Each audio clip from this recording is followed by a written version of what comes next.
안녕하세요. 저는 미래에셋증권 리서치센터에서 글로벌 자동차 업종 담당하는 박연주 애널리스트입니다.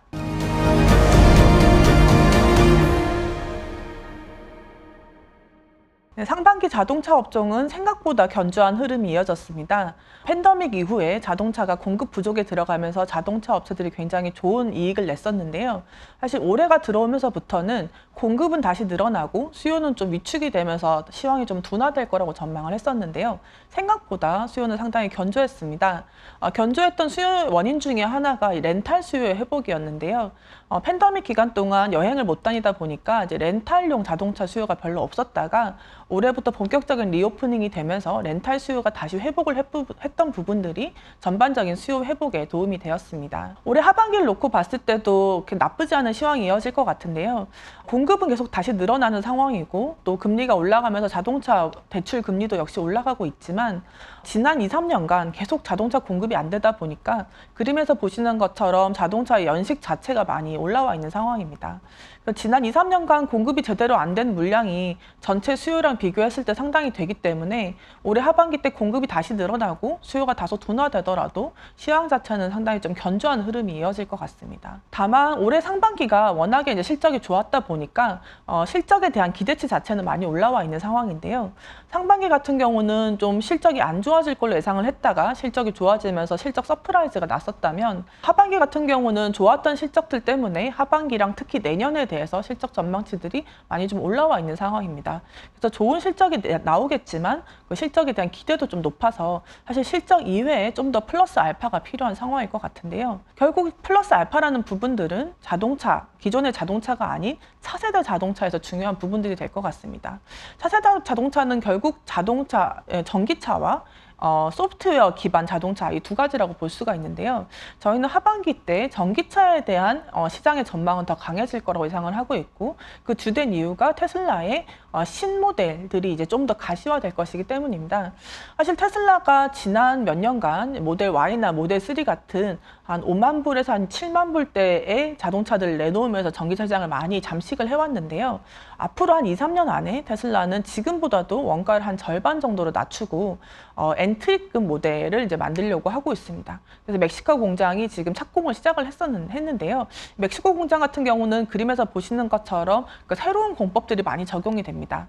당초에 이제 자동차의 제조 공법은 왼쪽 그림에서 보시는 것처럼 일단 한번 조립을 다 하고 다시 이제 문을 떼어내고 안에 있는 인테리어들 다시 집어넣는 이제 그런 방식이었다 그러면 지금 멕시코 신공장에서 시도하고 있는 기술들은 각각의 부문들을 다 따로따로 만든 뒤에 최종의 조립만 하는 건데요.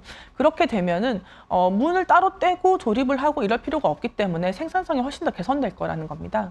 이런 새로운 기술뿐만 아니라 멕시코 공장은 기본적으로 기존의 미국 공장들보다 훨씬 설비가 크고 인건비도 낮기 때문에 저희는 절반까지는 모르겠지만 적어도 지금보다 한 20, 30% 정도의 원가 절감은 향후 상당히 가능성이 높다라고 생각이 되고요.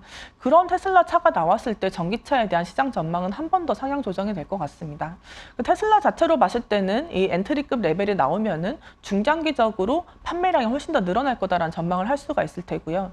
기존의 자동차 업체 입장에서는 그럼 누가 전기차를 얼마나 잘 만들 수 있느냐, 테슬라 다음으로 누가 더 잘할 것인가 이런 부분들이 중요해지게 될 건데요. 지금까지의 성적들을 보면은 사실 전기차로 전환을 하면서 테슬라, BYD와 같은 회사들이 좀 많이 성장을 했었고 기존의 자동차 회사들 중에서는 한국의 현대기아도 꽤 선전을 하고 있는 모습입니다.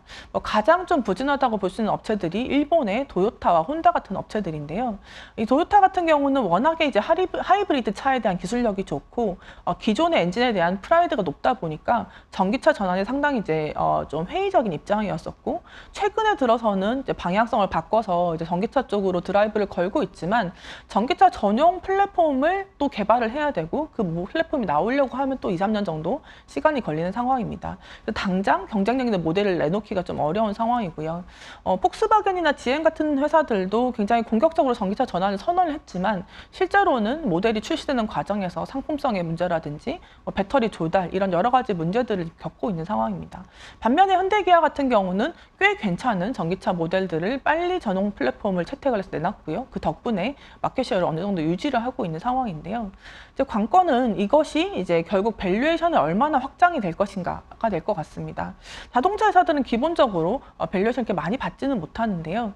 앞으로 미래가 전기차로 간다면 전기차를 잘하는 회사가 당연히 더 높은 밸류를 받겠죠. 근데 전 세계적인 그림에서 봤을 때는 전기차를 잘하는 회사들은 사실 기존의 자동차보다는 BYD 같은 좀 신생 업체들이 훨씬 더 좀 잘하고 있는 그런 측면입니다. 기존의 자동차 회사들도 물론 잘하고 있지만 기존의 자동차 업체 입장에서는 전기차보다는 기존의 내연기관차가 더 수익성이 좋기 때문에 전기차로 전환하는 것이 전체적인 이익의 증가로 이어질지가 좀 불확실한 측면이 있습니다. 사실 전기차는 기존의 내연기관보다는 좀 더 생산이 좀 더 쉬워지기 때문에 진입장벽이 좀 낮아지고 어떻게 보면은 궁극적인 마진이 좀 더 낮아질 수 있다고 볼 수 있는 제품이기 때문이고요. 그래서 전기차를 못하면 그거는 기존 자동차 업체 입장에서 성장을 못하는 거기 때문에 문제가 되겠지만 전기차를 잘하는 것도 기존 자동차 업체 입장에서 밸류에이션이 확장이 되는 데는 좀 제한이 될 수 있다라는 부분입니다.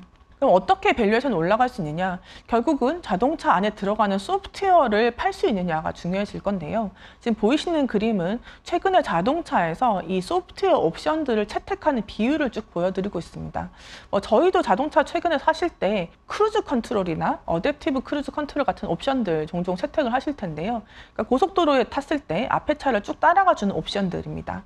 보시면은 그 옵션의 채택률이 지금 최근 몇 년 사이에 굉장히 빠르게 올라가고 있는 걸 보실 수가 있고, 이 옵션들은 대부분 유료 옵션이기 때문에 보통 적어도 200~200만 원, 많으면 더 많은 가격의 옵션으로 선택을 하십니다.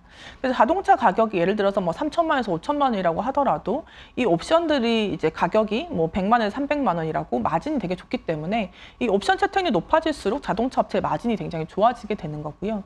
만약에 자동차 회사가 앞으로 이 소프트웨어로 돈을 많이 벌 수 있게 된다면 그것은 정말 자동차 업체의 이익이 확장이 될 수 있는 그런 면이고 이제 밸류에이션이 올라갈 수 있다라고 볼 수 있겠습니다. 근데 현재까지의 이제 자동차, 그러니까 자율주행 쪽의 옵션들은 대부분은 다 고속도로에서만 사용이 가능하고요. 고속도로 같이 좀 제한적인 도로에서 앞에 차를 따라가 주는 정도의 기능으로만 쓸 수가 있습니다. 하지만 저희가 올해 하반기, 내년을 봤을 때 이제 좀 크게 변화가 있을 거라고 보는 것이 테슬라가 준비하고 있는 이 도심 자율주행이 이제 가능해지기 때문인데요. 테슬라는 FSD라는 이름의 그 자율주행 옵션을 가지고 있는데 그 옵션 같은 경우는 도심에서도 사용이 가능합니다.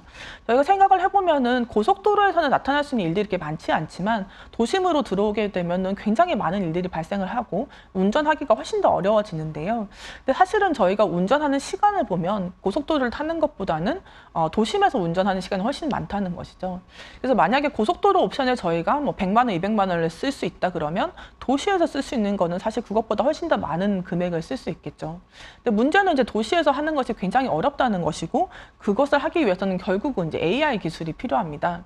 왜냐하면 저희가 운전을 하다 보면은 너무 많은 일들이 발생을 하기 때문에 그 수많은 일들에 대해서 하나하나 다 프로그래밍을 할 수는 없는 것이고, 결국은 AI가 운전 데이터를 통해서 스스로 규칙을 파악해가는 과정들이 필요하거든요.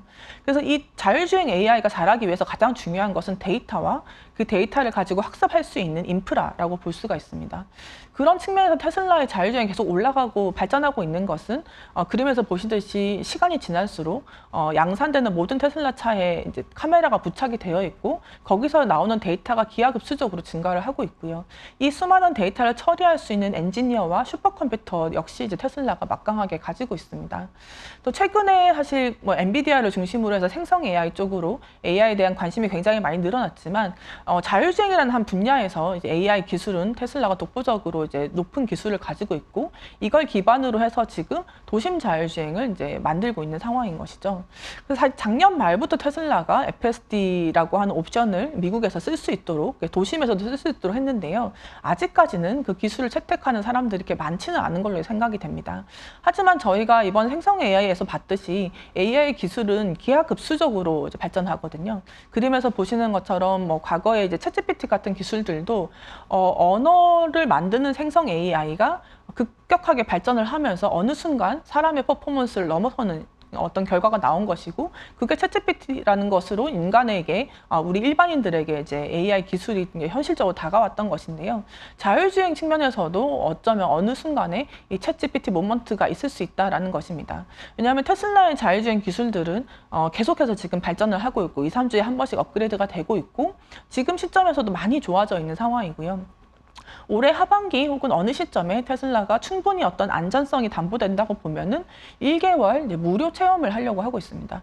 그래서 실제로 1개월 무료 체험을 해보게 되면은 소비자들이 AI의 자율주행 기능이 이 정도까지 올라왔구나라는 걸 체감을 하실 수가 있을 것이고 그거의 효용을 이제 직접적으로 느끼는 어떤 순간이 있을 거라는 거고요. 그게 저희는 올해 하반기 테슬라의 그 FSD 평가판, 무료 평가판 배포가 하나의 어떤 기점이 되지 않을까라고 생각을 하고 있습니다. 근데 문제는 이게 굉장히 어려운 작업이라는 것이고요. 기본적으로 이 자동차의 소프트웨어가 다 통합이 되어 있고 그 소프트웨어가 통합이 되어서 계속 업데이트가 돼야지만이 이렇게 새로운 길, 새로운 문제에 대해서 계속 적응을 해가면서 이제 발전을 할 수가 있는데요.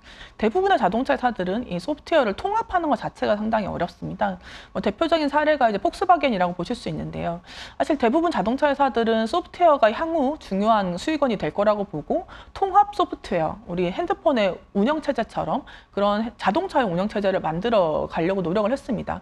이미 19년부터 폭스바겐은 조직을 만들고 굉장히 많은 자금을 투입을 해서 원래 2024년 정도에 이런 통합 소프트웨어를 내려고 했는데요. 굉장히 어려웠다라는 것입니다. 그래서 이제 결과적으로 폭스바겐 같은 경우는 CEO도 좀 교체가 되었고 이 소프트웨어 문제 때문에 전기차의 출시 자체도 지연이 됐고 통합 소프트웨어 개발은 또 몇 년간 미뤄지고 이런 일들이 지금 발생을 하고 있는 것이고요.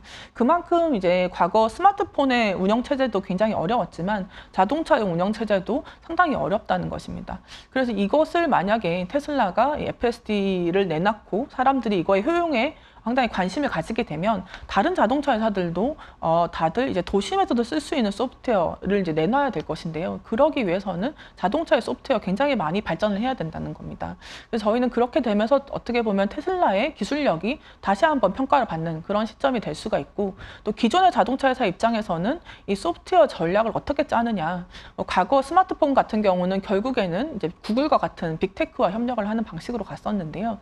그렇게 이제 어떤 전략을 짜느냐가 기존 자동차 업체들의 밸류에이션을 상당히 좀 차별화시키는 요인이 될 것이다 라고 보고 있습니다. 그래서 하반기 저희가 주목한 이벤트가 두 가지인데요. 첫 번째는 테슬라의 엔트리급 모델 가시화입니다. 지금 어느 정도 힌트는 주고 있지만 구체적으로 어떤 모델이 어떤 가격에 어떻게 나올 것인가는 아직 발표가 되지 않은 상황인데요. 멕시코 공장과 여러 가지 이제 제조 공법들이 어느 정도 나왔기 때문에 어느 시점에 좀 더 이걸 구체화할 것으로 예상이 되고요. 그게 점점 가시화될수록 만약에 앞으로 한 2, 3년 안에 테슬라가 한 3만 달러 내외의 전기차를 내놓는다라고 하면은 전기차에 대한 시장 전망도 한 번 더 상향 조정이 되지 않을까라고 생각이 됩니다. 자율주행 같은 경우도 저희가 실제로 이제 고속도로 자율주행은 많이 쓰지만 도심에서도 자율주행을 쓸 수 있을 것인가에 대해서는 여전히 굉장히 우려와 걱정이 많이 있는 상황인데요. 올해 하반기 테슬라가 이 부분에서 이제 무료 평가판을 통해서 많은 소비자들이 이 효용을 느낄 수 있도록 해준다 그러면 자율주행의 시장에 대해서도 좀 다르게 평가가 되고 특히 테슬라 같은 경우는 밸류가 좀 많이 올라갈 수 있지 않을까라고 생각을 합니다. 네, 그래서 하반기에는 전반적인 자동차 시황은 견조하게 유지가 되겠지만 조금 더 밸류에이션을 확장할 수 있느냐가 중요해질 것 같고요. 테슬라의 엔트리급 모델 그리고 FSD 무료 평가판의 배포가 전기차와 자율주행에 대한 또 새로운 어떤 모멘텀이 될 것으로 전망을 하고 있습니다. 그래서 하반기에는 좀 테슬라의 소프트웨어 경쟁력이 좀 더 부각되는 시기가 되지 않을까 생각이 됩니다. 네, 이상 저희 하반기 전망 말씀드렸고요. 시청해 주셔서 감사합니다.